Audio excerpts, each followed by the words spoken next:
তার পাছতে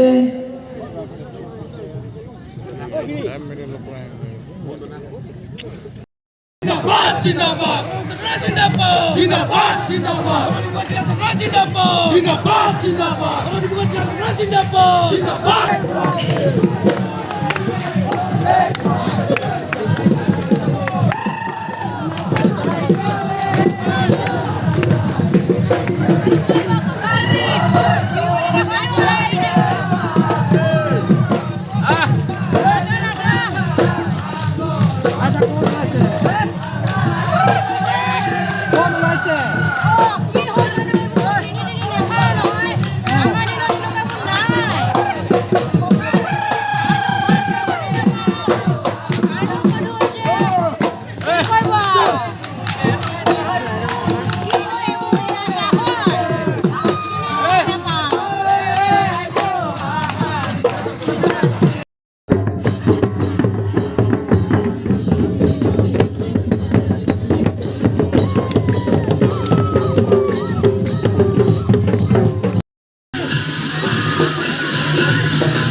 Kesin.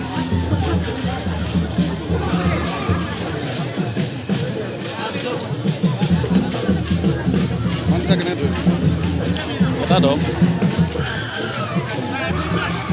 মোৰটো টানি দিয়ক মোৰটো প্ৰাঞ্জলটো টানক এতিয়া কেবল নাই তাৰমানে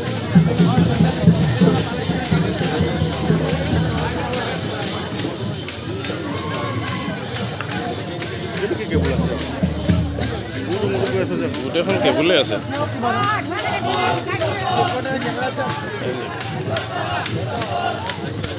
য'ত লাগিব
এই লাগে না ছিগি থাকিব তো মই নলওঁ এটা ল'লোঁ কি যাওঁ ল'বলৈ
সদৌ ডিব্ৰুগড় জিলা ছাত্ৰ সন্থাৰ ২০তম অধিৱেশনৰ লগত সংগতি ৰাখি আজি সমন্বয়ৰ সাংস্কৃতিক শোভাযাত্ৰা উলিওৱা হৈছে।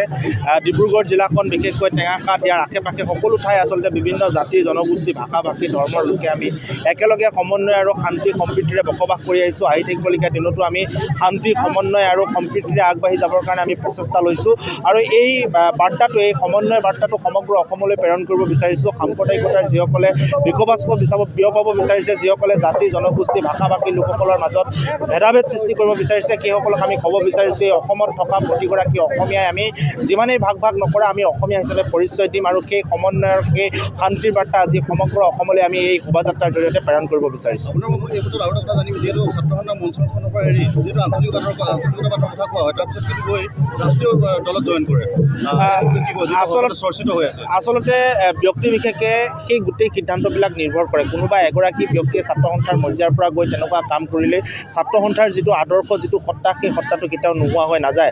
আৰু যিসকলৰ কথা ইতিমধ্যে কৈ আছে আমি সেইসকলক কৈছোঁ যে ছাত্ৰ সন্থা এৰি যোৱা বহুত দিন হ'ল, তাৰপিছত তেখেতসকলে ছাত্ৰ সন্থাৰ আদৰ্শটো সত্তাটোৰ কথা পাহৰি গ'ল, সেইসকলক আমি বিশ্বাসঘাতক আখ্যা দিছোঁ। গতিকে সেইসকলৰ কাৰণে আমাৰ হাজাৰ হাজাৰ কৰ্মীৰ মন কেতিয়াও ভাঙি নাযায়। আমি ৰাইজৰ অভিভাৱকত্বত আহি থাকিবলগীয়া দিনত আমাৰ যিটো আদৰ্শ আমাৰ যিটো সত্তা সেই সত্তাটোক লৈ আমি সদায় আগবাঢ়ি যাম আৰু আমাৰ মনোবল কোনেও ভাঙিব নোৱাৰে। আমি দৃঢ়তাৰে আমাৰ কাম কাজসমূহ জাতীয় সমস্যাসমূহ সমাধান ছাত্ৰ ছাত্ৰীসকলৰ সমস্যাসমূহ সমাধান কৰি সদায় আগবাঢ়ি যাম।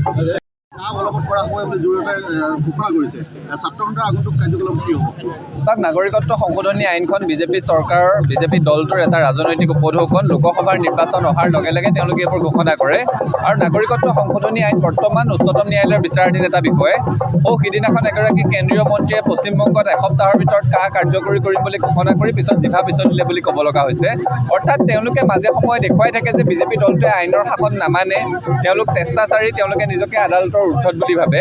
কিন্তু অসম উত্তৰ পূৰ্বাঞ্চলৰ মানুহৰ স্পষ্ট কথা যে আমি মানি লোৱা নাছিলোঁ, মানি নলওঁ। ৰুল ফ্ৰেম কৰি যদি অবৈধ বিদেশীক নাগৰিকত্ব দিবলৈ বিচাৰে অসমৰ আবাল বৃদ্ধ বনিতা পুনৰ ৰাজপথত নামিবলৈ বাধ্য হ'ব। 5জন আন্দোলন শ্বহীদ হৈছিল, তাৰে এগৰাকী মাতৃয়ে সিহঁত দুটাই কান্দিছে যে ছাত্ৰ সন্থাই প্ৰতিশ্ৰুতি দিলে যে প্ৰতিশ্ৰুতি নাৰাখিলে কি ক'ব? ছাত্ৰ সন্থাই কোনটো প্ৰতিশ্ৰুতি দিছিলে? যিটো আন্দোলনৰ বিৰুদ্ধে যিটো প্ৰতিশ্ৰুতি দিছিল জেন গুৱাহাটীৰ এগৰাকী শ্বহীদৰ মাতৃ আপুনি দীপাংকৰ নাথ সেই সময়ত আপোনালোকৰ দীপাংকৰ নাথে ছাত্ৰ সন্থাৰ সত্তাটো কেতিয়াও প্ৰতিনিধিত্ব নকৰে। কা আন্দোলনক লৈ ছাত্ৰ সন্থাৰ যি পূৰ্বৰ স্থিতি আছিলে সেই স্থিতিতে এতিয়াও বাহাল আছে। আৰু দীপাংকৰ কুমাৰ নাথে ছাত্ৰ সন্থাক বিশ্বাসঘাতকতা কৰিছে বুলি আমি বাৰম্বাৰ কৈছোঁ। তেখেত ৰাজনৈতিকভাৱে অপ্ৰাসংগিক হৈ থাকিব যদি তেওঁৰ কথা আমি পতাটো বন্ধ কৰোঁ। আপোনালোকে যিমানেই তেওঁলোকৰ কথা সুধিব, তেওঁলোকৰ বিষয়ে আমি যিমানেই বক্তব্য দিম, বিজেপিৰ হাইকমাণ্ডৰ ওচৰত তেওঁলোকৰ দৰ বাঢ়ি যাব। তেওঁলোকৰ দৰ বঢ়াই যদি তেওঁলোকক টিকেট দিয়াই MLA মন্ত্ৰী বনাব নোখোজে, আপোনালোকেও নুসুধিলে ভাল হ'ব, আমিও উত্তৰ নিদিয়াই ভাল হ'ব। তাৰ বিৰুদ্ধে আকৌ কিবা ভৱিষ্যত আয়োগত আমাৰ ধাৰাবাহিক প্ৰতিবাদ চলি আছে। মাধ্যম সম্পৰ্কত যি সিদ্ধান্ত লৈছে সেই সিদ্ধান্ত আমি ছাত্ৰ সন্থাই কেতিয়াও মানি নলওঁ। আমি ধাৰাবাহিকভাৱে আমাৰ কাৰ্যসূচী ৰূপায়ণ কৰি গৈছোঁ আৰু যিদিনাখনলৈকে চৰকাৰে মানি নল'ব সেইদিনাখনলৈকে আমি ধাৰাবাহিক কাৰ্যসূচী আমি আগবঢ়াই লৈ যাম। ৰাইজৰ আৰু উপদেশ